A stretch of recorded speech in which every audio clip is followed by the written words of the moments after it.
buenos días. Yo soy Horacio Pérez y os doy la bienvenida a mi podcast Investigando la Investigación, el podcast donde hablaremos sobre temáticas muy relevantes dentro de este mundo, como por ejemplo en qué temas actuales y de impacto se está investigando en todo el mundo, cómo llevan a cabo su investigación los investigadores y cómo es su vida y su día a día, qué les motiva a investigar y qué problemas se encuentran y resuelven para poder seguir adelante.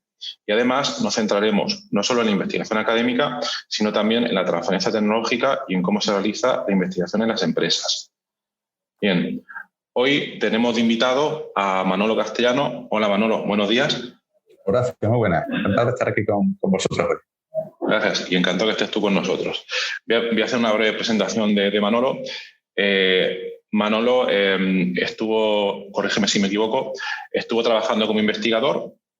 Hizo una trayectoria de investigación que nos va a contar él ahora mismo y luego hizo una estancia postdoc, si no me equivoco, fue en Estados Unidos y después de eso, no quiero adelantar cosas, pero ya decidió crear su propia empresa, su propio negocio y en lo que consiste es en lo siguiente.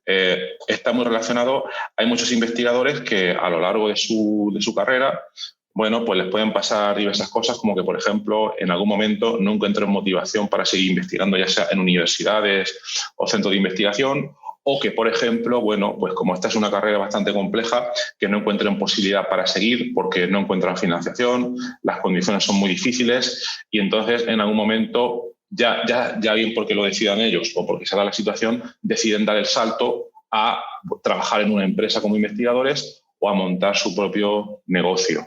Entonces, esto lo está haciendo Manolo, está apoyando muchísimo a todo este tipo de personas investigadores. Entonces, bueno, Manolo, si nos puedes contar un poco cómo ha sido tu trayectoria y lo que haces ahora mismo en estos dos negocios que tú tienes. Sí, pues, a ver, Horacio, te cuento. Lo primero es decirte que no estuve en Estados Unidos haciendo una estancia postdoc. He hecho cuatro estancias postdoc. 4, vaya. El tema ya de decir estancia ya no se queda corto. Entonces, bueno, pues nada, te cuento. Yo hice biología en la Facultad de Biología de Sevilla. Terminé y decidí hacer una tesis doctoral también en Sevilla, en este caso en la Facultad de Medicina, en el Departamento de Fisiología Humana y Biofísica. Y ahí pues estuve haciendo una tesis doctoral muy relacionada con neurodegeneración, con neuronas, con biología celular, biología molecular, ¿no? Trabajando con proteínas de vesículas sinápticas, ¿no?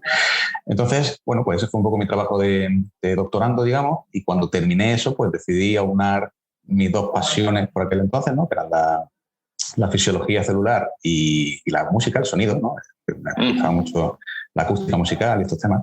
Y entonces conseguí que me aceptaran de postdoc en Rockefeller, en la Universidad de Rockefeller, en Nueva York, y estuve allí haciendo una tesis, cambiando el tema casi completamente y trabajando en este caso, intentando entender cómo funcionan las células de nuestro oído interno, ¿no? Cómo son capaces esas células de percibir la vibración mecánica de las partículas del aire y pasar eso a una información que nuestro cerebro pueda entender, ¿no? Así que, bueno, pues estuve haciendo técnicas muy diferentes, ¿no? Y hice mucha más biofísica, más nanobiofísica, digamos, ¿no? Y electrofisiología. Y cuando terminé ese primer postdoc, después de 3 años y medio, pues decidí seguir un poco dentro del nicho, ya entrando en una cosa un poquito más particular. Por aquel entonces yo tenía clarísimo que iba a ser jefe de grupo en España, ¿no? Y que iba a tener mi propio grupo de investigación. Y bueno, tuve también la suerte de que también me aceptaron en la otra punta de Estados Unidos, Stanford, y estuve allí otros 3 años y pico trabajando en este caso en fisiología sináptica, ¿no? En cómo esa célula del oído se conecta con el nervio auditivo, ¿no? Que es el que al final pues, lleva la información al cerebro. Así que bueno, ahí estuve haciendo mucho trabajo de electrofisiología, ¿no? Y de microscopía. Y cuando terminé eso, pues yo ya sí me veía más robusto, ¿no? A nivel técnico, ya sí tenía mis publicaciones, empezaba a tener cierto conocimiento de quién era quién y, en fin, que tenía ya un poquito de proyección dentro del campo y sí que tenía claro que quería volverme a España, ¿no? Eso lo teníamos claro también mi mujer y yo. Ella se vino conmigo a vivir a Estados Unidos y, bueno, pues ella ya se volvió, eran ya casi 7 años, en fin, ya se echaban de menos muchas cosas de aquí de España, ¿no? Vivir en el extranjero tiene sus cosas buenas y sus cosas malas, ¿no? También es verdad que incluso hay cosas que no te avisan o no sabes, ¿no? A priori, como que, por ejemplo, tu marido o tu mujer, pues, tienen que pedir un permiso, o sea, tienen que conseguir un visado suyo para poder seguir trabajando, que no fue el caso, ¿no? Después de tantos años. Y bueno, ella decidió volverse a España, yo estuve un tiempecillo allí en California y al final pues, decidí volver, ¿no? En este caso viene la parte un poco más chocante, ¿no? Yo estuve aplicando, era el 2012, estuve aplicando con tiempo a todo lo que aparecía y realmente no hubo mucha suerte. También es verdad que el tipo de cosas que yo hacía a nivel de investigación, prácticamente no había laboratorios en España que lo hicieran, ¿no? Pero bueno, esa fue mi apuesta, ¿no? Yo quería montar ese laboratorio. Pero bueno, no acompañó la suerte, ¿no? Y no pudo ser. Y bueno, pues me volví finalmente a España. Estuve un tiempo intentando reengancharme a proyectos, viendo qué podía hacer, ¿no? También me vine a Murcia, que bueno, tampoco había tantos centros de investigación. Y bueno, la realidad es que estuve aquí pues cerca de un año desempleado, viendo a ver qué podía hacer con mi vida, ¿no? Yo seguía aplicando a cosas, ¿no? Claro. Y realmente fue un cambio importante, ¿no? Pasar de estar en el Silicon Valley, ¿no? En todo lo alto a estar en la cola del paro, que está muy bien, yo se lo aconsejo a todo el mundo, gracias. O sea, realmente te da una cura de humildad y te da una percepción del valor que tiene el poder trabajar, ¿no? O sea, te da un respeto profesional absoluto, ¿no? Por cualquier tipo de persona que quiera trabajar, ¿no? Entonces, bueno, pues en ese tiempo conseguí un tercer postdoc muy cortito en Murcia y finalmente, pues al final acabé en un sitio en el que sí estuve bastante bien, que fue la Universidad Miguel Hernández de Elche, ¿no? En Alicante. Allí necesitaban un electrofisiólogo, que era lo que yo hacía por aquel entonces. Pero sí que es verdad que tuve que renunciar a la parte que me gustaba a mí del sonido, de las células ciliadas del oído, de las neuronas, ¿no? Allí hacían investigación en diabetes y la verdad es que estaba bien. O sea, el grupo era muy bueno, me llevaba bien con el jefe, con los compañeros, todo bien, ¿no? Pero sí que es verdad que pasa una cosa, ya era mi cuarto postdoc. Y cuando pasaron, bueno, 2, 3 años, yo me he dado cuenta de que la progresión empezaba a frenarse. O sea, que todo mi deseo de ser un jefe de grupo, llevar mi línea y tal, bueno, pues a lo mejor no podía ser así, ¿no? Pero perdona Manolo, ¿era que veías que las posibilidades eran difíciles o que ya no estabas tan motivado? Eran las dos cosas a la vez, paralelo. O sea, tú te das cuenta cuando tú te incorporas a un departamento y claramente las publicaciones van en consonancia, la línea está clarísima, muy alineada con lo que se hace en el departamento, tienes el apoyo de los compañeros y de los responsables de línea, la cosa va para adelante. Si alguna de esas cosas falla, va a haber otra persona que tenga ese puesto, ¿no? Porque realmente es la realidad, ¿no? Somos muchos con unos currículum impresionantes y plazas en la universidad, tú lo sabes, hay muy pocas, ¿no? Y no solo eso, sino el conseguir financiación para los proyectos, ¿no? Claro. Entonces, bueno, pues ya está, pues esa era la realidad. Lo que pasa es que no era lo que yo había... o sea, mi inversión de vida no iba muy hacia eso, ¿no? Mi intención siempre había sido un poco diferente, ¿no?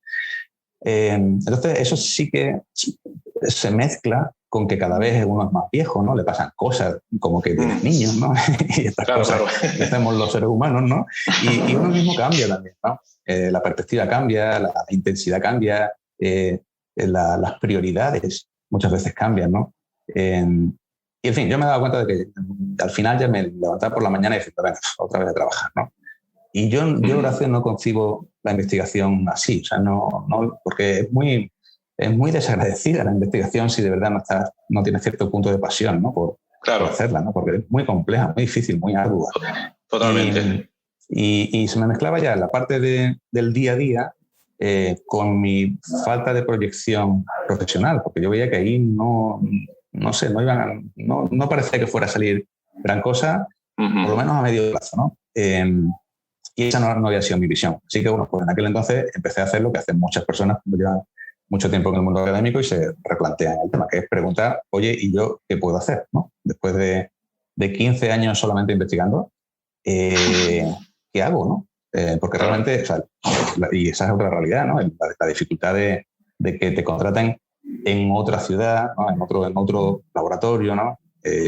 Realmente no es sencillo que te acoja un laboratorio sin conocerte y que te dé esa oportunidad, ¿no? Porque, como digo, siempre va a haber mucha más gente con relaciones previas, con una línea de investigación mucho más cercana, ¿no? O sea, no es sencillo y las formas de incorporarse, pues pasa ahora pues por temas como contratos, Ramón y Cajal, etcétera, que tú sabes la dificultad que tiene, ¿no? En fin, que un día se me ocurrió pasarme por la radio de allí de la UMH, que tienen para las prácticas de los estudiantes y tal, y tuve la suerte de que se me ocurrió hacer un programa un poco bastante parecido a lo que estamos haciendo hoy, la verdad. Sí. Porque claro, tú allí en la universidad le preguntas a la gente, oye, ¿la gente qué hace después de tanta investigación si al final cambia, ¿no? ¿Hacia dónde van? Y con el tiempo te das cuenta de que lo que te dicen en la universidad es una información parcial. Porque claro, si tú le preguntas a académicos, los académicos saben del mundo académico, pero no tienen la obligación de saber qué es lo que pasa con el resto de las cosas, ¿no? Entonces, claro, la información que se le da, por ejemplo, a la gente joven en la universidad es muy negativa, ¿no? Respecto a la salida, ¿no? No sé tú, pero a mí me decían, no, es que aquí no hay nada, vete, esto está fatal, vete del país, ¿no? Directamente, ¿no? Como aquí no hay empresas, ¿no? Todo como muy no sé, del final de la debacle mundial. Sí. Y realmente no es así, o sea, es simplemente que no tenemos la información a mano, ¿no? Entonces yo con esas entrevistas pues empecé a entrevistar a investigadores que habían dejado el mundo académico y se le han dedicado a otra cosa. Algunos pues hacían cosas que... Y perdona, Manolo, ¿y tú entrevistabas solo a investigadores que habían dejado el mundo académico, única y exclusivamente? Correcto, sí. Entonces, claro, muchos hacían cosas que yo, bueno, pues me sonaban, ¿no? Como farma, biotech, etcétera. Pero después con el tiempo fui yo el que unas cosas me llevaban a otras y me di cuenta de que había un montón de cosas que era yo el que no sabía que eso existía, ¿no? Claro. Y bueno, pues después de 70 y pico entrevistas, pues me di cuenta de que tenía tal información en la cabeza que eso de por sí era interesante. Y que realmente no había un sitio concreto donde buscar toda esa información, ¿no? Y que encontrarla sobre todo aplicada a tu realidad, que la realidad nuestra, pues en nuestro caso es España, ¿no? Muchas veces vas a otras páginas web y ves realidades que bueno, o sea, corresponden parcialmente con las opciones, ¿no? Pero que a lo mejor, pues, sobre todo por cómo están elaboradas las tipologías laborales, las empresas, ¿no? El sistema, el tejido de I+D, pues no, a veces cuadra y a veces no cuadra, ¿no? con tu realidad. Así que, bueno, pues decidí hacer una plataforma, fue Carreras Científicas Alternativas, una página web con sus redes sociales, etcétera, y enseguida vi que había una comunidad detrás, o sea, que no estaba loco, vaya, que había gente que le pasaba exactamente lo mismo, ¿no? Que estaba interesado en otra cosa y que no sabían bien por dónde tirar o dónde informarse. Y perdona, Manolo, ¿y esa comunidad, cómo fue? ¿Es algo que creció de manera orgánica? Tú has comentado que primero, bueno, creaste esa página web con toda esa información, Carreras Científicas Alternativas, y luego, supongo, no sé, empezarías a moverlo en redes sociales o por diversos canales, y luego eso hizo que la gente viniera a ti, o ya solo con la presencia viste que eso era algo que la gente buscaba en Google, por ejemplo, y que llegaba a tu página.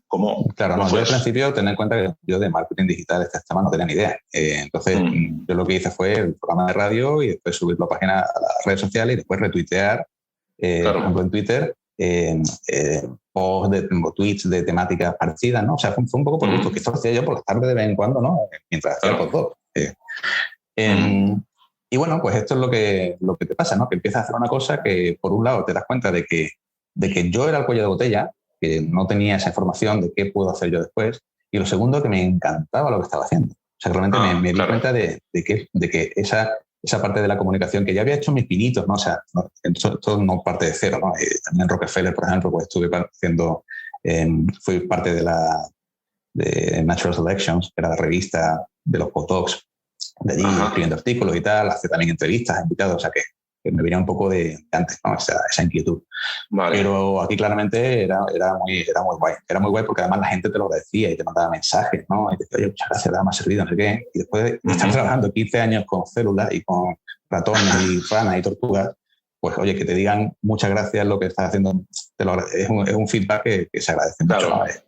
Claro. Ese feedback personal. Así que, bueno, pues después de meditarlo mucho, hablarlo mucho con mi mujer, ver qué podíamos hacer y tal, decidí dejar la investigación después de 15 años, cosa que es una cosa que no es fácil para nada, ¿no? Claro. Yo siempre lo digo, es una especie de que pasa con luto real, ¿no? Claro. Por este concepto tan romántico que tenemos con nuestra profesión. Evidentemente no dejaba la ciencia, porque la ciencia es algo mucho más amplio, pero la investigación, y sobre todo la investigación académica, pues quedaba un poco a un lado. Así que dejé la universidad, que la gente me decía, no, tío, con un contrato que hay. Bueno, dejé la universidad y empecé a hacer un programa de creación de empresas y de innovación de la Escuela de Organización Industrial aquí en Murcia, que me cambió la perspectiva, o sea, me fue súper útil. Antes había hecho algún tipo de formación de emprendimiento, pero esta fue la que realmente me empezó a cambiar, porque ya era full time, ya me dediqué solo, con la idea de ver si esto que yo tenía en la cabeza de carreras científicas alternativas, temas de, a lo mejor de orientación profesional y tal para científicos, pues podía crear un modelo de negocio. O sea, esto fue que tú al estar en esa formación avanzada y al tener más conocimientos de, no sé, de todas las técnicas disponibles, viste que tu idea era validable y algunas herramientas para poder validarla. ¿O cómo, claro, o sea, fue eso? Eso tú o sea, tú te tienes que lanzar a la piscina, tú no tienes ni idea. Claro. Hasta que no te pones, no lo sabes, ¿no? Entonces, claro. Esto no es muy recomendable, ¿no? Pero sí que es verdad que yo había tenido formaciones previas y ya más o menos, en fin, que fui bastante rápido, ¿no? Pero tú cuando empiezas no lo sabes. O sea, pues tienes que pivotar 40.000 veces, tienes que cambiar 1.000 veces, pero tienes que decidirte. O sea, llega un momento en el que tú dices, bueno, ¿quiero o no quiero dedicarme profesionalmente a esto? Hay gente que consigue hacerlo un poco en paralelo, o sea, puede tener un proyecto en paralelo mientras tienes tu trabajo que no cambia, ¿no? Y a lo mejor después ese hobby, digamos, ese...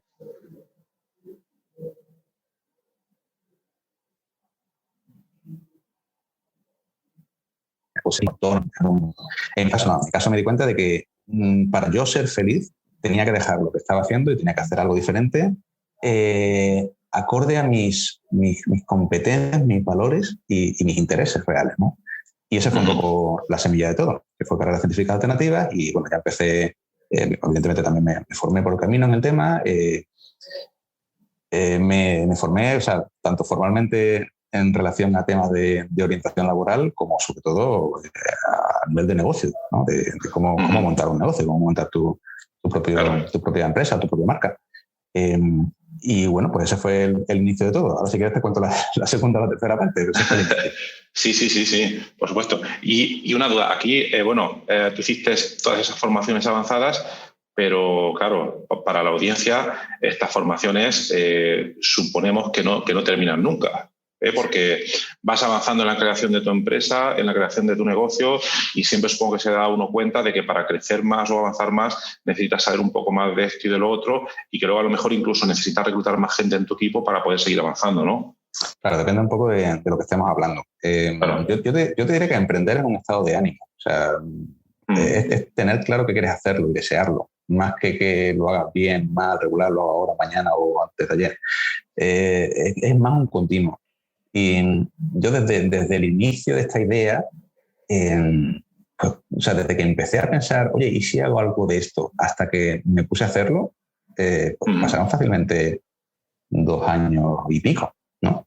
2 años desde que sentiste la primera motivación de esa idea hasta que al final dijiste, venga, vamos para adelante. Es el momento, sí. Y siempre haces cosas intermedias en medio, ¿no? Pero la gran diferencia es cuando tú ves que tus recursos económicos van a depender de esto. Ahí es cuando te vas a por ello, ¿no? Que ya no estamos jugando ni pensando en hobbies, ya cambia el tema, ¿no? Pero claro, esa es la manera que de verdad, es de la única manera en la que de verdad van a ocurrir cosas diferenciales, ¿no? El que tú tengas, cojas el toro por los cuernos y digas esto hay que hacerlo ya y tengo que hacerlo yo. Entonces, en mi caso, mi modelo era más bien una fórmula de autoempleo, es decir, yo quería ser autónomo, trabajar en principio como freelance, creando una marca que pudiera crecer en el tiempo, ¿no? Y eso pasara después a lo mejor a sociedad limitada, pequeñita, pero que pudiera hacerlo yo todo, ¿no? Era un poco mi obsesión, después de venir del mundo de la investigación, donde es que no puedes hacer solo nada, ¿no? Estás siempre vinculado a 1000 cosas, desde temas técnicos hasta compañeros, hasta infraestructura, hasta financiación, y tú no puedes hacer las cosas porque sí.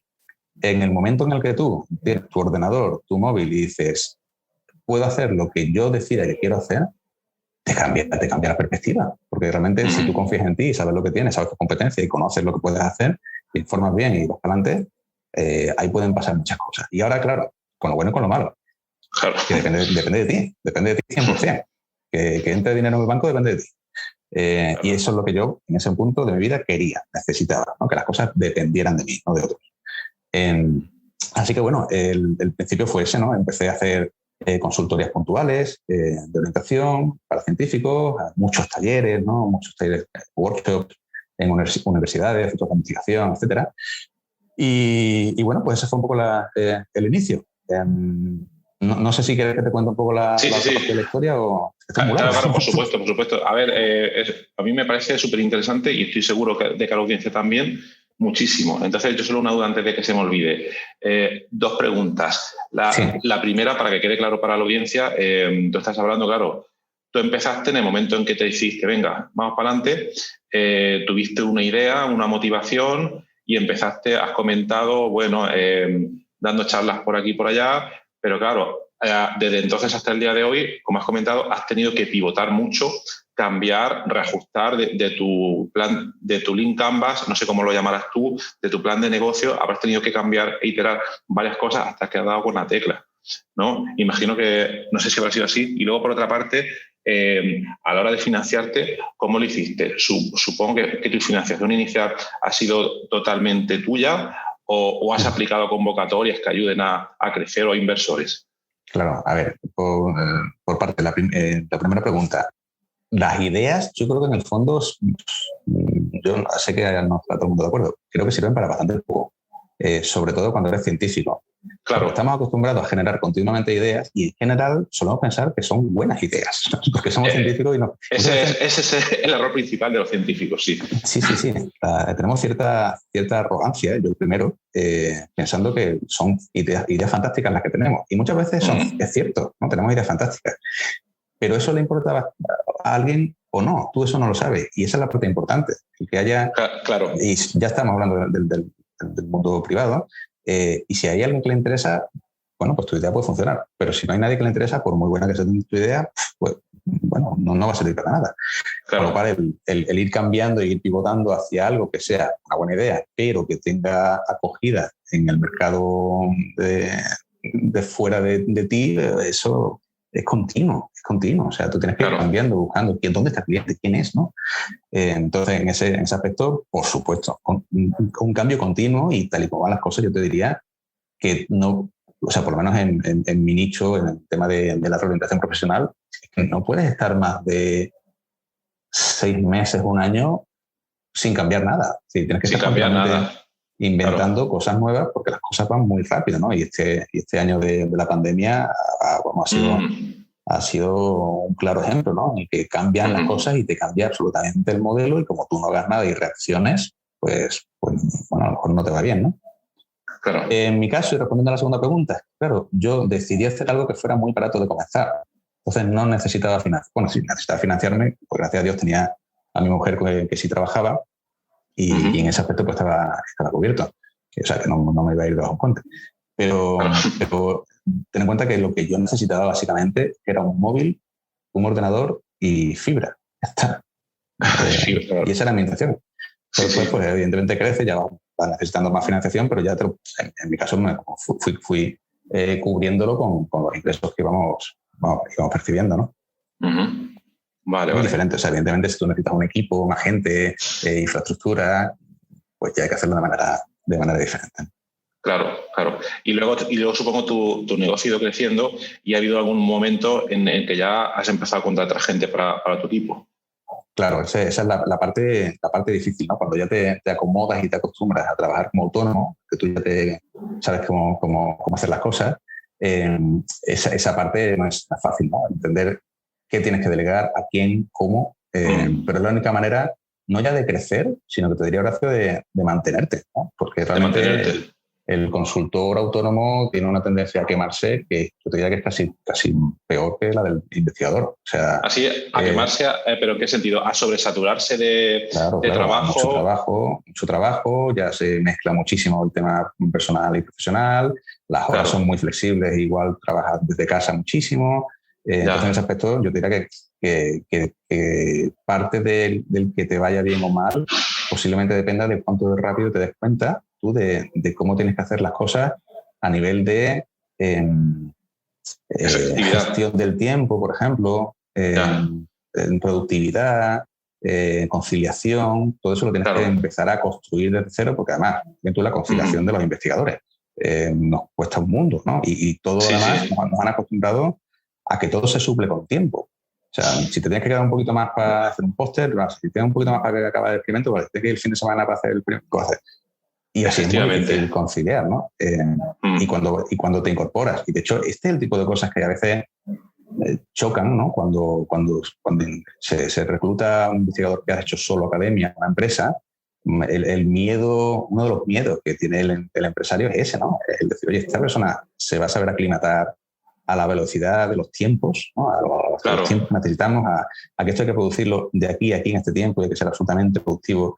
Y si no te tienes que ir a tomar un café, no te vas a tomar un café. Y si te tienes que ir después, ya lo veremos porque eso son horas extras y te las tendré que pagar. Es decir, es una forma de ver el trabajo muy, muy diferente. Estoy enrollando un poco, Lucio, no sé.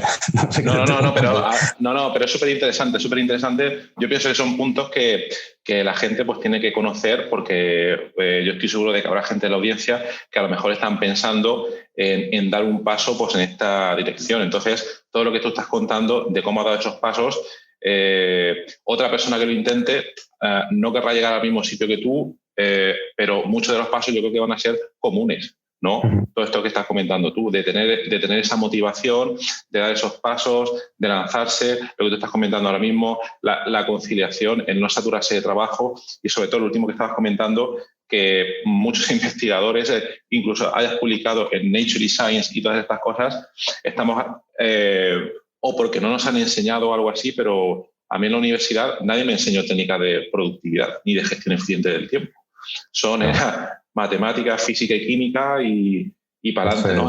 Entonces, eso es un aspecto muy, muy importante y que podemos estar comentando mucho. Sí, es súper interesante. Yo fíjate, una de las cosas uno de los programas que tenemos en Carrera Científica Alternativa, que el Online Premium, que es solo para unos pocos, ¿no? Para los que de verdad quieren hacer un cambio profesional.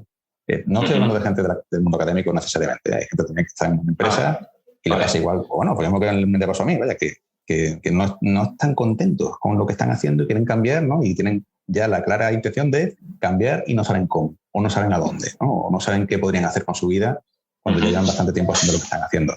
Ese programa es de reorientación profesional. El primer módulo lo dedicamos a mindset y gestión del tiempo y productividad.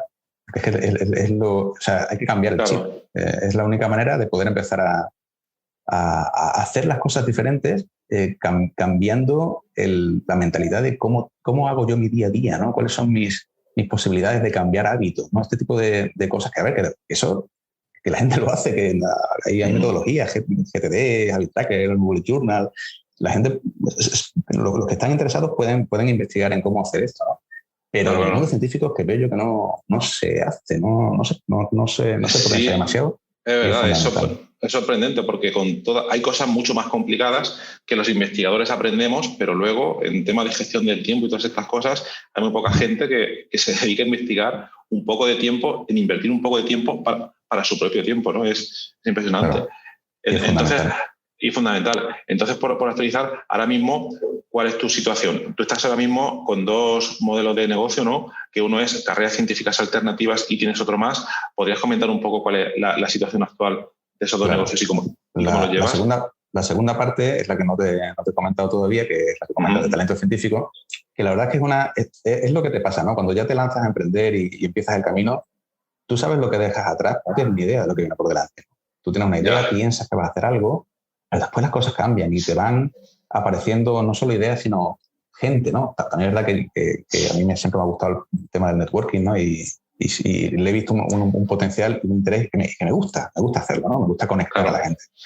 y eso te lleva a gente. Y es cuando conectas con gente y cuando conoces a personas, es cuando aparecen las oportunidades que de otra manera no se generan, no las puedes pensar, porque sería imposible, ¿no? Y fue un poco lo que me pasó. Con esto de carreras científicas alternativas empecé a tener una red muy grande, ¿no? De científicos, muchos PhDs, ¿no? Muchos investigadores, muchos de academia, otros no, otros que estaban ya en la empresa. Y lo que me empezó a pasar, también incluso porque tenía mucha relación con las asociaciones de investigadores españoles en otros países, como Estados Unidos, Holanda, Reino Unido, etcétera, tenía una red muy grande y claro, en ese momento algunos compañeros míos que ya estaban en el mundo empresarial me decían, oye Manolo, ¿tú no conocerás a alguien? Y me decían un perfil ahí como súper concreto, ¿no? Alguien que sepa de neurociencias, pero que sepa programar y que le guste un poco la parte de writing, yo qué sé. Y sí, y conocía a esa persona. Entonces me di cuenta de que eso quizás tenía un interés no ya hacia la persona individual que busca una orientación de carrera, sino a la propia empresa, ¿no? Entonces, en aquel entonces, pues, bueno, pensé que podía ser una buena idea, pero no tenía ni idea de esto, ¿no? O sea, no sabía qué era eso de la selección de personal, del mundo de los recursos humanos. O sea, mi idea es literalmente mi idea. Así que la gran ventaja que tiene un PhD es que si tú quieres aprender algo, lo aprendes. Y si tú decides que algo es una buena idea y que tienes la claridad mental de hacerlo, por tus narices tú lo haces, ¿no? Y fue exactamente lo que pasó aquí. O sea, tenemos una capacidad fantástica para aprender, superior, diría yo, para aprender rápido lo que sea. Pero no para aprenderlo de estudiar, sino para ejecutarlo, para hacerlo, ¿no? Para buscar la información que no conoces, en el idioma que sea, informarte bien, crear una idea y proyectarla en un proyecto y hacerla y ejecutarla.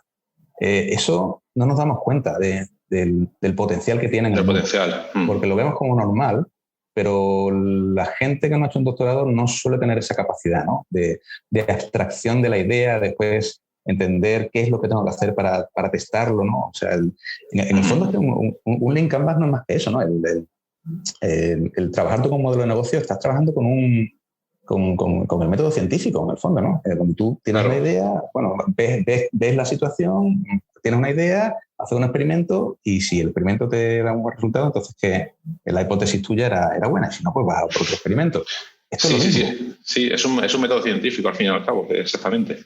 Esto es lo mismo, ¿no? Entonces, decidí en un momento dado, pues, profesionalizar esa parte de reclutamiento y ofrecer servicios de reclutamiento de científicos o perfiles científico-técnicos a empresas, ¿no? Al principio pues era todo un poco más abstracto, ¿no? Y con el tiempo pues ya se fue un poco más concretando y normalmente ahora las empresas que me llaman suelen ser pymes, ¿no? Eso no me suelen llamar empresas que son muy, muy, muy grandes y la parte bonita es que los perfiles son brutalmente variados y es lo que me encanta. Pero claro, eso te das cuenta cuando empiezas a hacerlo.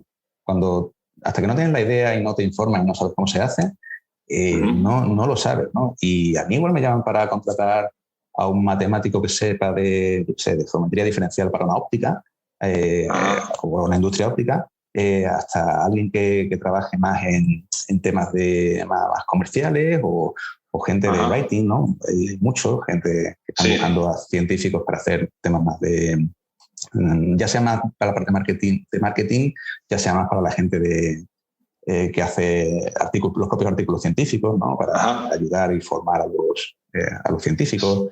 Pero perdona, estos perfiles cuando lo buscan estas empresas, y si puedo preguntar, esos perfiles cuando lo buscan,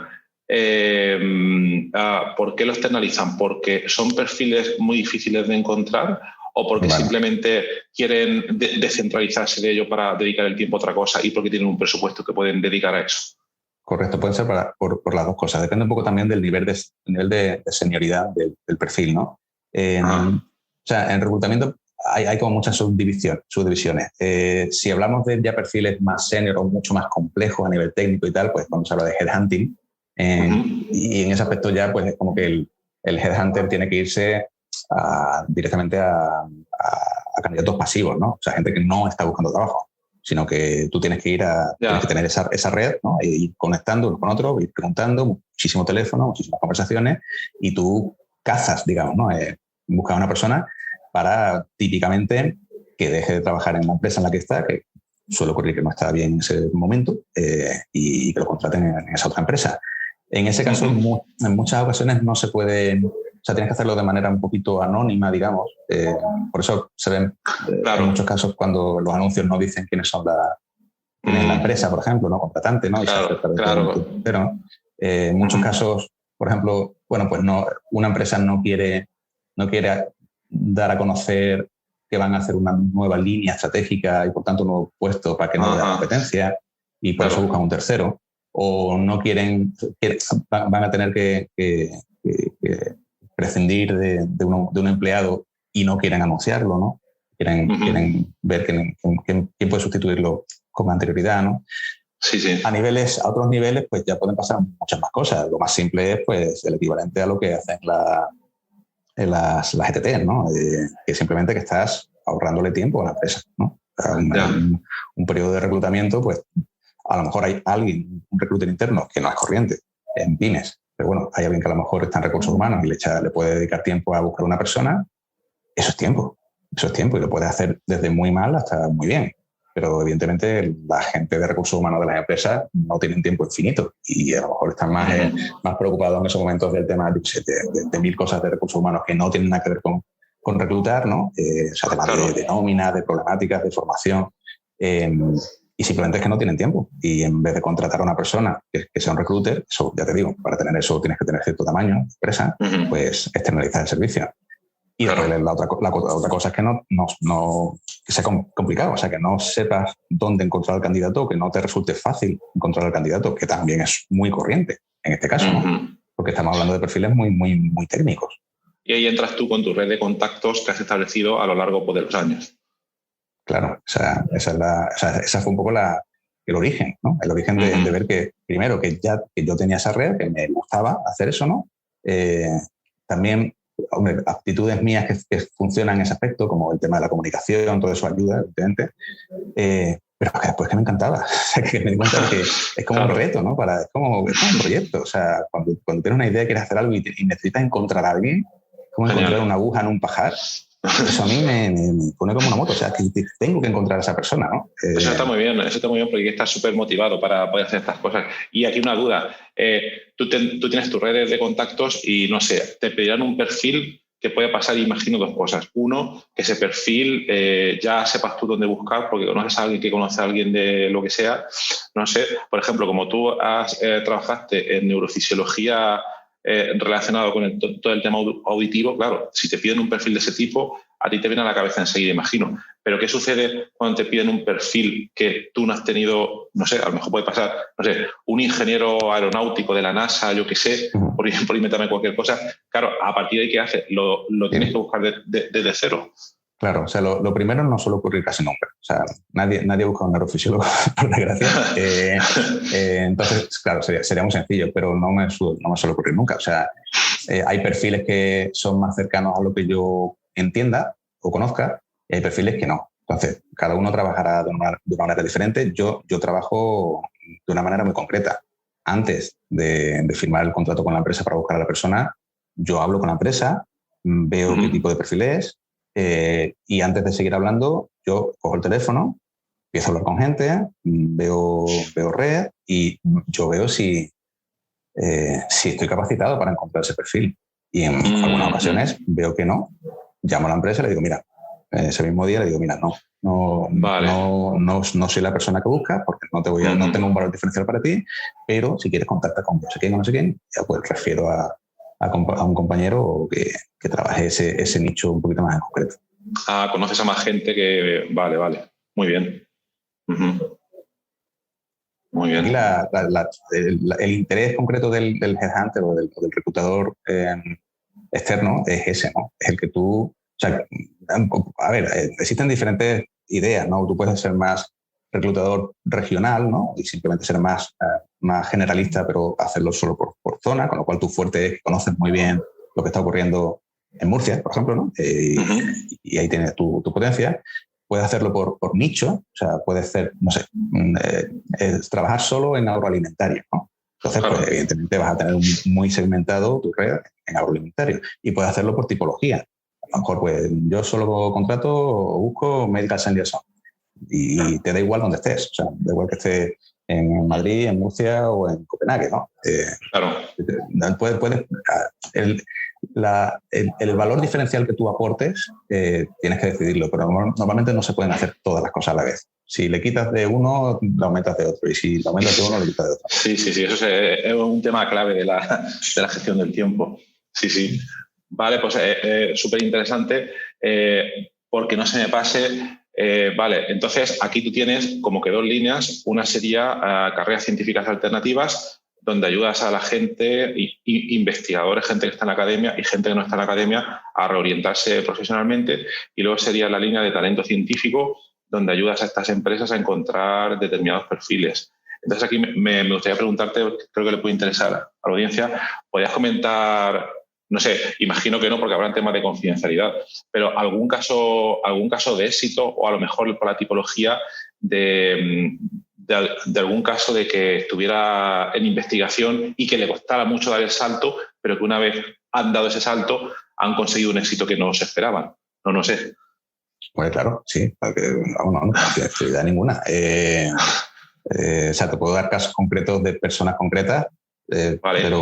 pero a ver, es que es tan dispar, son tan diversas las personas que no puedes tener un patrón, ¿no? Claro. Mira, bueno, por ejemplo, estamos en Murcia, tú y yo ahora mismo, porque digo un ejemplo de Murcia, ¿no? Una típica persona que ha hecho investigación, está asociada a un hospital, a un centro de investigación sanitaria, y ve que no van los tiros por ahí, que posiblemente en el futuro no vaya a progresar ese contrato, o el grupo no es exactamente lo que está buscando, y muy perdido, ¿no? Una persona muy perdida, contacta conmigo y en principio la gran dificultad es saber si hay algo para mí después de tantos años haciendo esto, porque no me lo creo, o sea, no sé qué puedo hacer. En este caso, hablamos del programa Online Premium, ¿no? Que hoy por hoy son 3 meses intensivos, ¿no? Lo corriente es salir de ese programa con una idea clara, conociéndote bien, sabiendo cuáles son tus intereses, tus competencias, tus valores, que eso sea la base para una fase de exploración, ¿no? En la que tú ya... No estoy hablando de buscar trabajo, estoy hablando de explorar qué es lo que puedes hacer, cómo informarte, ahí damos herramientas, ¿no? Y después de eso ya hay una fase en la que sí, ya es más de pico y pala, de tener tu estrategia e ir aplicándola, ¿no? Un poco enlazando lo que tú eres y necesitas con lo que el mercado laboral te ofrece, ¿no? En el sitio en el que hayas decidido vivir. En este caso, pues, hay personas que, como este caso de Murcia, pues consiguieron un trabajo antes de terminar esos 3 meses.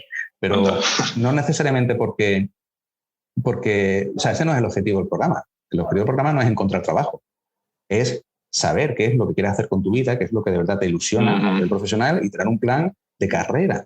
Claro, el primer trabajo, el siguiente trabajo es solo el primer paso, ¿no? Para esa carrera. Pero eso es lo importante, tener un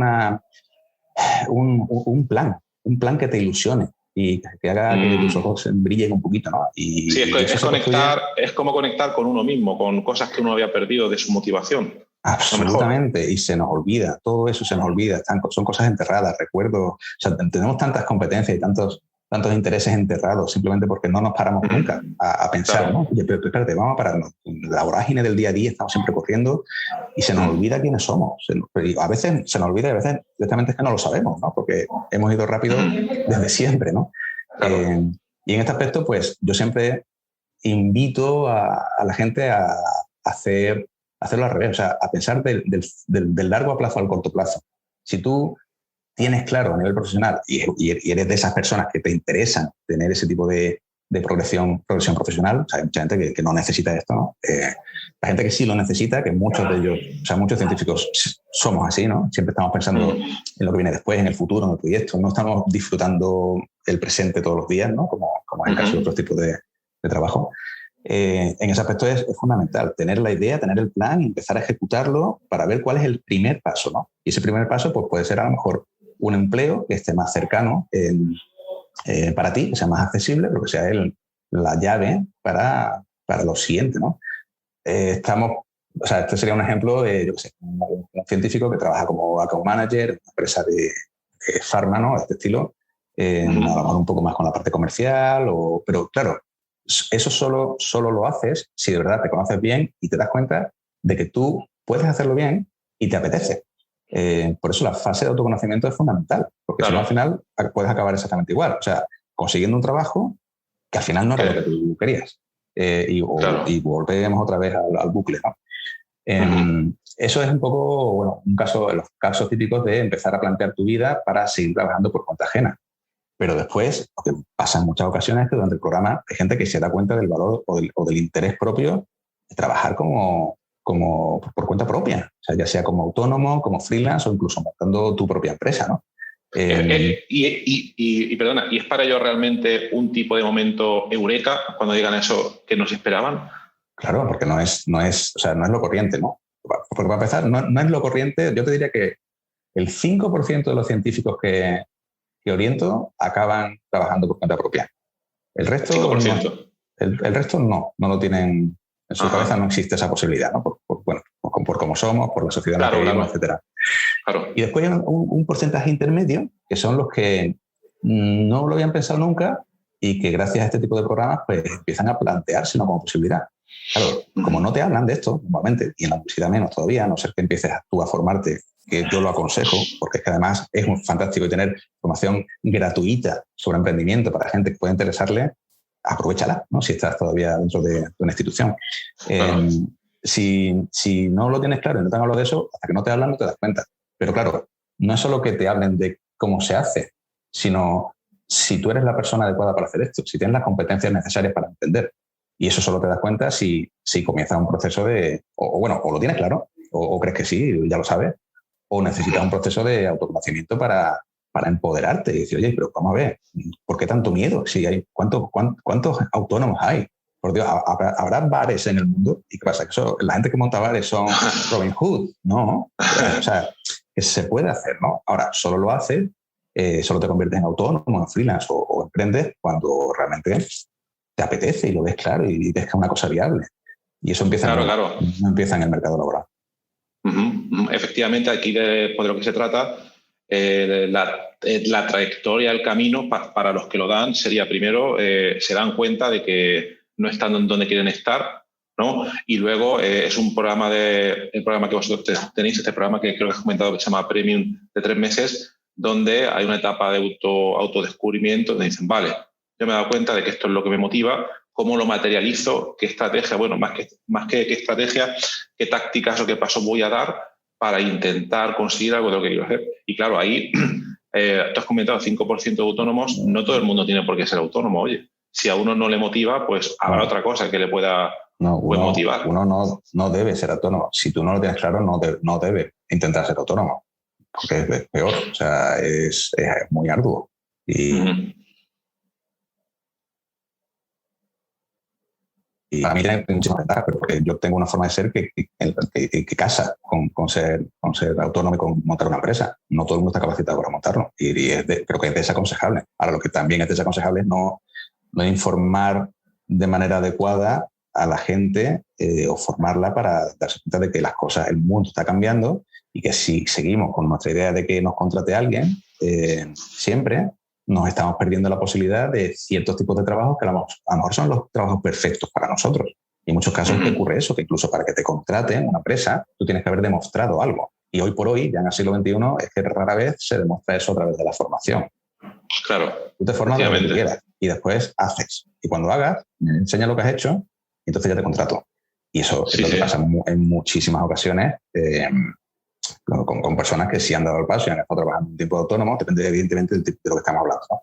Pero yo que sé, gente, por ejemplo, que trabaja en writing, ¿no? En general, es que se trabaja así, ¿no? Y hablamos de científicos, pero yo que sé, habla tú con un periodista, a ver qué te dice, ¿no? ¿Cuántos periodistas tienen que darse de alta en autónomos y empezar a trabajar como freelance? Y después ya, pues, cuando surgen más cosas, ¿no? Llaman de periódicos y a lo mejor se formaliza algo un poco más, ya sea una agencia o ya sea una empresa, ¿no? Pero que eso ya está ahí y, sin embargo, en el mundo científico lo vemos con cierto recelo, ¿no? Esa forma de trabajar. Claro. Y oye, Manolo, ¿algún caso concreto de todos estos casos que has trabajado, algún caso especial que sea el que más te haya gustado de todos los que has visto? Hombre, el más chulo es el de María, pero porque es compañera mía actual. O sea, compañera. María, por ejemplo, ya te digo, o sea, hay casos un poco extremos, ¿no? Y este es uno de esos casos. María, cuando empezó el programa, estaba haciendo un postdoctoral en Sudáfrica. Ella era etóloga, trabajaba en el comportamiento animal creo que era de los rinocerontes o algo así. Y bueno, estaba un poco desencantada de ese mundo, ¿no? Del mundo de la investigación en la conservación animal, y quería hacer algo diferente, pero no tenía ni idea de qué. O sea, no sabía qué quería. Sabía que quería cambiar, pero no sabía hacia dónde. Y en el programa ella se dio cuenta de que después de haber estado un montón de años trabajando, ayudando a los animales, lo que en el fondo ahora quería era ayudar a los animales humanos y empezar a ayudar a la gente. Y me acuerdo que fue un proceso de autoconocimiento que desembocó en un día en el que dijo, vale, pues ya os lo digo, ¿no? Ya os digo lo que tengo claro que quiero hacer con mi vida. Quiero ser coach. Quiero ser coach, vaya. Y entonces, pues, como ella es investigadora y es doctora y tiene unas capacidades fantásticas para eso, se hizo coach. Ya está. Así es. Eso lleva tiempo, evidentemente, no de un día para otro, pero ya tenía un plan. O sea, tenía un plan, una proyección. Y bueno, pues decidió especializarse más en concreto en ser life coach, ¿no? Especialista en enneagrama, que bueno, se llama rama, o son herramientas concretas. Y era o sea, me pareció tan potente que la incorporé a carreras científicas alternativas. Genial. Hoy por hoy ella también da parte de la formación, sobre todo en la parte de autoconocimiento, ¿no? Vaya, es un muy buen ejemplo de éxito, desde luego. Sí. ¿Algún otro caso más? Más casos, a ver, yo qué sé, sí que son muchos. Dime alguna rama y te digo un poco, pues, algo más. Me interesaría por curiosidad alguien alguno que haya creado una empresa después de este proceso, porque has comentado un 5% de consultoría, pero algún ejemplo que además que aparte de consultoría haya creado su propia empresa. Vale, pues el tipo de forma, o sea, ten en cuenta que esto lo comenzamos a finales del 2019, entonces claro. no, yo creo que ninguno tiene una empresa como tal empresa, así pensando en una empresa grande. Sí. Tampoco creo que haya dado tiempo.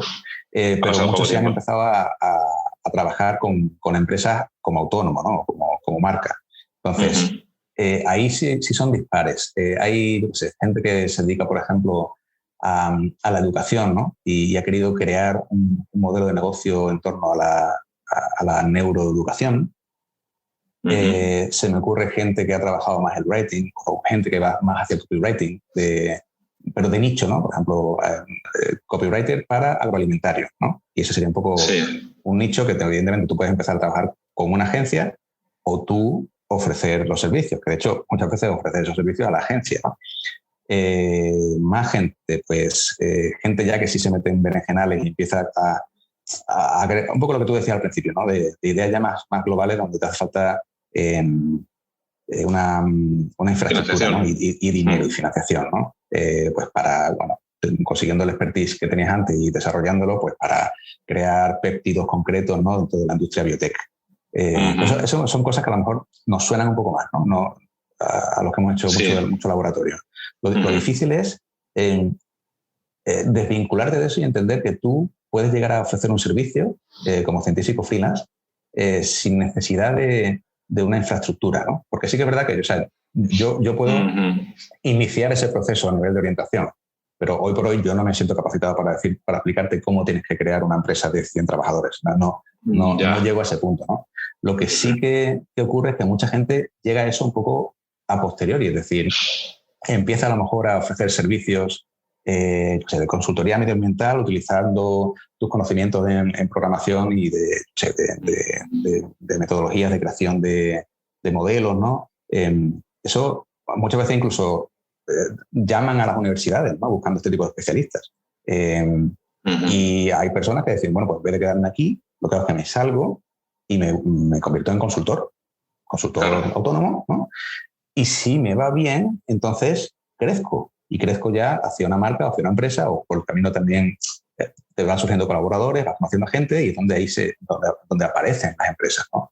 Pero el problema que creo que veo en muchos científicos que se acercan al mundo del emprendimiento es que su idea es crear algo ya demasiado grande de partida. Y eso se puede hacer, pero es más complejo y creo que es más difícil, simplemente porque hay menos cosas que dependan de ti.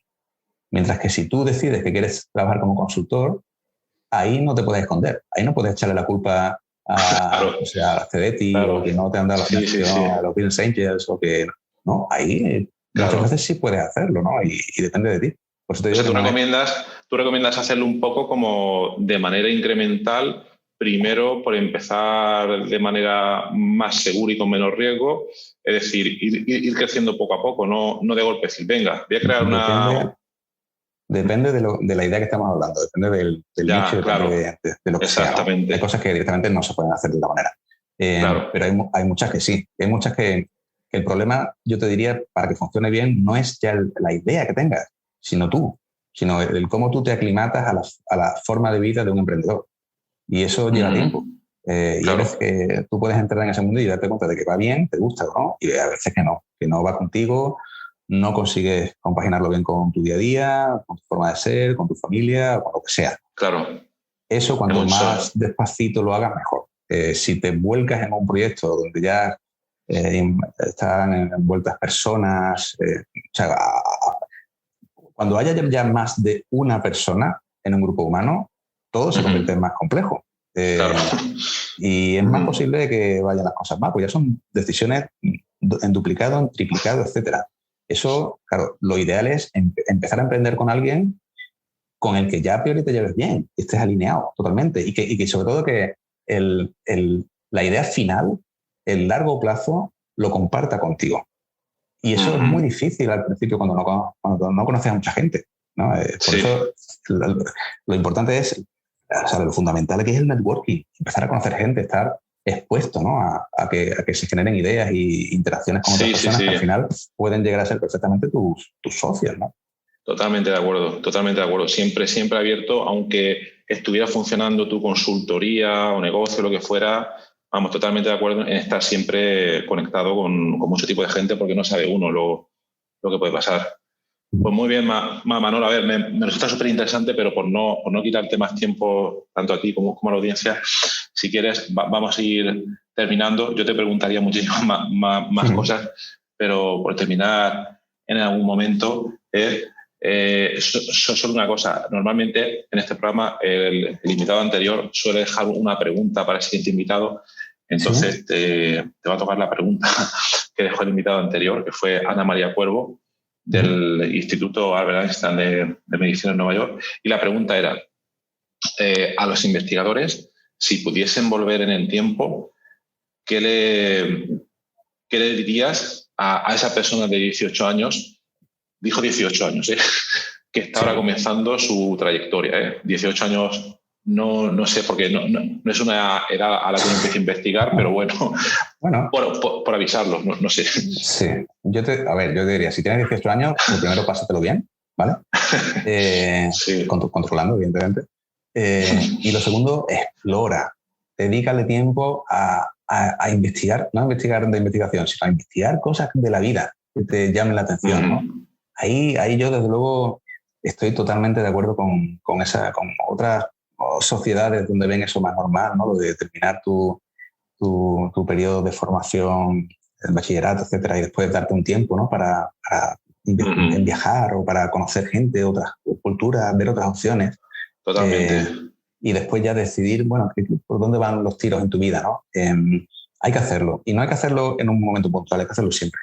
Y lo difícil es darte cuenta de que en tu día a día, cuantas más cosas hagas diversas que vayan con tus intereses y con tus valores, mejor te lo pasas y más cosas buenas te pueden pasar, ¿no?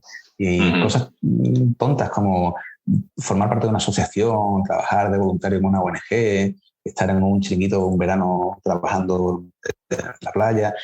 esas cosas cuentan para la vida, para el autoconocimiento y para ser más sabio, en realidad, ¿no? Sabio no hacia la vida, sino sabio hacia ti mismo, ¿no? ¿Qué es lo que quiero? ¿Qué es lo que me gusta? ¿no?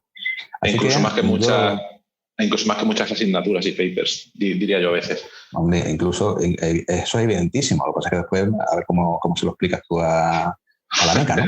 Claro. Pero sí. En el fondo es fundamental. El conocerte bien y saber qué es lo que necesitas para ser feliz. Intentar diseñar desde el principio una vida en la que tengas tiempo para ti y para lo que te gusta y disfrutarla. Sí, totalmente de acuerdo. Muy, muy importante. Muy bien. Pues si quieres dejar una pregunta para el próximo invitado, que no sabes quién es. ¿Sí? Vale, pues la pregunta es, si al final tú cambiaras de empleo o de carrera, ¿qué es lo que te lleva de lo que has hecho hasta ahora? ¿Cuáles son las competencias que has potenciado durante todo ese tiempo, que puedes aplicar a otra realidad? Muy bien. Pues pregunta anotada. Y nada, vamos a cerrar ya. Oye, Manolo, muy, muy buen trabajo el que hace, yo creo que por dos motivos. Primero, porque le sigue muchísimo a la gente las dos vertientes que has comentado, tanto carreras científicas alternativas como talento científico, porque le viene muy bien a la gente. Yo creo que es una cosa que se hace poco, y que tú lo estás haciendo bastante bien. Y segundo, porque te motiva y porque se te ve a gusto haciéndolo. Entonces, nada, mucho ánimo y a seguir ahí adelante ayudando a todo el mundo. En las notas del programa, dejaré los datos por quien quiera contactar a Manolo, o si alguien le escucha el programa y le interese, oye, quiero que Manolo me dé más información. Pues ahí tendréis los datos de contacto y ya le podéis preguntar a él. Pues muchas gracias, Manolo. Pues muchísimas gracias a ti, Horacio, y enhorabuena por el programa. Muy bien. Gracias. Hasta luego. Adiós. Hasta luego. Entonces, bueno, gracias por estar ahí y por escuchar este podcast. Os recuerdo que en la nota del episodio tenéis los detalles sobre muchas de las cosas que hemos hablado hoy y también un formulario donde, si quieres, puedes opinar sobre el podcast, para bien o para mal, como quieras, estás en todo tu derecho, y también sugerir, si quieres, un próximo entrevistado o tema que está relacionado con la investigación, claro, pues tu opinión me parece muy importante, tanto a mí como a toda la audiencia de este podcast que va creciendo y que va contando muchas cosas interesantes. También comenta que tenemos un grupo de Telegram, que está puesto en la nota del programa, donde te puedes unir si quieres para discutir de manera más directa, que no mediante el email, que a veces es un poco más frío, pero bueno, en ese grupo puedes comentar todas estas cosas. Y también comentar que si te interesa alguna de las técnicas de productividad que hemos mencionado hoy de manera muy breve en el podcast, en esta entrevista, bueno, me puedes contactar directamente y te puedo dar más detalles. Y por último, si te ha gustado, te agradecería muchísimo que lo recomendases a quien veas que le puede interesar y difundirlo por las redes sociales o donde sea. Y nada, y si estás en Apple Podcast, pues ponernos ahí 5 estrellas o 4, como quieras. Siempre viene bien. Muchas gracias. Hasta luego.